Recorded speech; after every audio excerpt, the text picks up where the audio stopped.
Next number एक love student हमारे पास, डिस्कस करते हैं इसको। Design a welded lap joint to connect two plate of size 150 mm into 6 mm and 150 mm into 12 mm.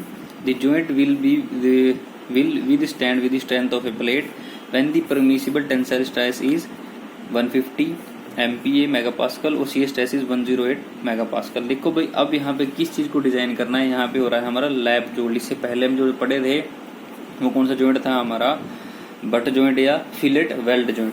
तो देखो भाई, इसका डायग्राम देख लेते हैं एक बार। सबसे पहले देखो गिवन क्या है, तुम्हारे पास दो प्लेट हैं, उनका साइज अलग है, यानी कि चौड़ाई तो उनकी सेम ही है बट थिकनेस अलग अलग है। 150 mm यहाँ पे 6 mm की थिकनेस है, यहाँ पे 12 mm की, यानी कि इस एक दोनों को प्लेट को मैं कंपेयर करूँ तो एक उसकी 2 गुने साइज की है, तो 6 गुना 6 इंटू में 2 to 12 mm। ठीक है, तो भाई ये डायग्राम है इसका। तो डायग्राम समझते हो कि मान लो दो प्लेट है हमारे पास, एक प्लेट ये रही, एक प्लेट ये रही। ठीक है, ये जो प्लेट है थोड़ी पतली है, 6 mm की है, ये 12 mm की। इनको ये जो जोड़ा गया है ना, तो हमें डिजाइन करना है इस जॉइंट को। ठीक है भाई, तो इसको देखो ये क्या हो रही है, ओवरलैप हो रही है, ना कि बट हो रही है। ठीक है, अगर ये हमारी फिलेट वेल्ड की तो उत्तर होती है, तो ये जो हमारी यहाँ पे लगी होती है, अब ये क्या है, लैप जॉइंट पे एक दूसरे के ऊपर चढ़ी हुई है, ये हमारी ओवरलैप सॉरी लैपिंग हो रखी है। तो हमने ये निकालना है कि कितनी ओवरलैप होगी। ये जो डिजाइन रहेगा हमारा क्या रहेगा, देखो फोर्सेज लगी हुई है, ओवरलैप हो रखा है। देखते हैं भी ये फोर्सेज कैसे निकली, क्या क्या प्रोसीजर है इसका। तो आगे चलते हैं, पढ़ते हैं इसको क्या डिजाइन स्टेप्स हैं इसके। सबसे पहले भी जो गिवन है वो लिख लो। तो हमारे पास फोर्सेज थी, मैं लिख लेता हूँ उनको भाई, FST और FAW दोनों न्यूटन पर mm में कन्वर्ट कर लिया, तो सेम ही होती है भाई ये। अब मेरे को निकालनी है कि maximum force to be on the weld की, ये जो मेरी वेल्डिंग हो रखी है ना यहाँ पे, इसके ऊपर कितनी फोर्सेज लग रही है। इसके फोर्सेज के लिए मैं क्या निकालूंगा भाई, इसको B इंटू में T1 लगा लो या FST। तो भाई ब्रेड्थ कितनी है मेरी प्लेट की, थिनर प्लेट की लेनी है हमने, थिनर की लेके करनी है। जो थिन पे होती है वही स्ट्रेंथ बराबर होती है हमारे वेल्डिंग की। ठीक है, तो ब्रेड्थ कितनी है 150 और थिकनेस कितनी है वेल्ड की 6 इंटू में FST परमिसिबल स्ट्रेस कितनी दे रखी है हमारे 150। तो उसको करेंगे तो हमारे पास ये वैल्यू आ जाएगी। ठीक है, 1,35,000 न्यूटन। अब हमें क्या करना है, फोर्स निकाल लिया भाई। देखो फोर्स निकाली तो पुट कर दो भाई, इस साइड में भी कितनी फोर्स लग रही है, ये इतनी साइड में भी फोर्स मेरी अप्लाई हो रही है। अब नेक्स्ट स्टेप में हमें क्या करना है, कि फोर्स तो निकल गई भाई। When two plate of unequal thickness are connected by two transverse weld as shown in the figure 3.19। ये कहते हैं कि जब दो प्लेट होती है उनकी थिकनेस अनइक्वल थिकनेस यानी कि बराबर नहीं है, उनको कनेक्ट कैसे कर रखा है यहाँ पे भाई, दो ट्रांसवर्स वेल्ड ऑब्वियसली बात है, ट्रांसवर्स वेल्ड हो रखी है, उनकी फिगर में दिखा रखा है पीछे।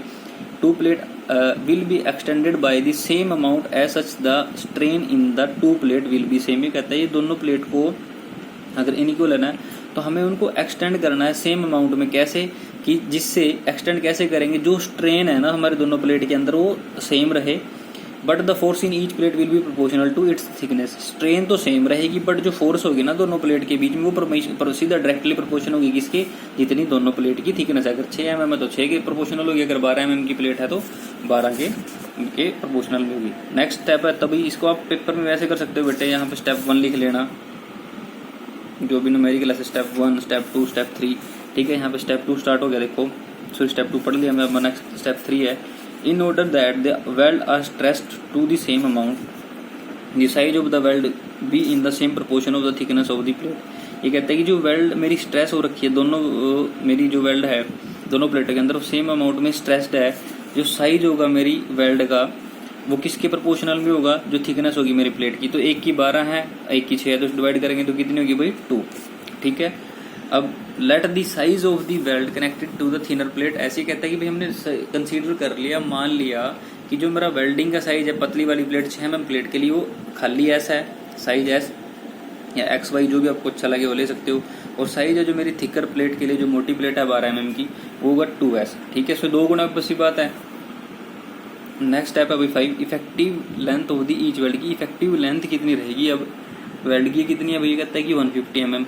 तो इफेक्टिव लेंथ निकालने के लिए हमारे पास क्या क्या निकालने भाई, हम उसको निकाल लेंगे उसकी स्ट्रेंथ ऑफ द साइज की, साइज का क्या क्या स्ट्रेंथ है। तो ऑब्वियसली बात है, फॉर्मूला बार बार रिपीट हो रहा है, वैल्यू पुट करो और निकाल लो। तुम्हारे पास यहाँ पे निकल जाएगा, यहाँ पे 150 इंटू में 0.7 इंटू में C साइज ऑफ वेल्ड है नहीं, तो हमने थिनर प्लेट के लिए कितना मानना हुआ है, खाली S। तो यहाँ पे इसको गुणा करेंगे तो ये आ जाएगी हमारे पास 11,340 S न्यूटन। ठीक है, strength of the weld size.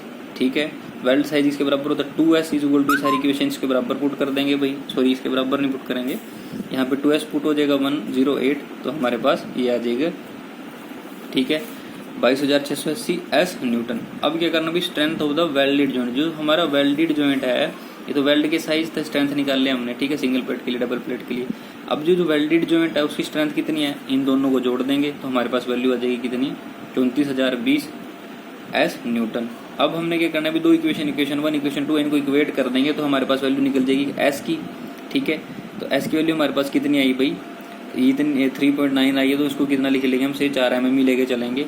अब देखो size of the weld for the thick plate, ये स्मॉल एस निकला ना, सॉरी सिंगल एस निकला है ना, तो एस साइज किसका था, थिकर प्लेट का, सॉरी थिनर प्लेट का। थिनर प्लेट का एक्चुअल साइज कितना है हमारे पास 6 mm, तो यहाँ पे कितना हो गया ये 4 mm भाई लिख दिया। अब 12 mm प्लेट का कैसे निकालोगे, 6 गुणा में 6 इंटू में 2 यानी इसकी 2 गुणा है ये, तो इस साइज को हम 2 से गुणा कर देंगे तो हमारे पास इसका साइज निकल जाएगा 8 mm।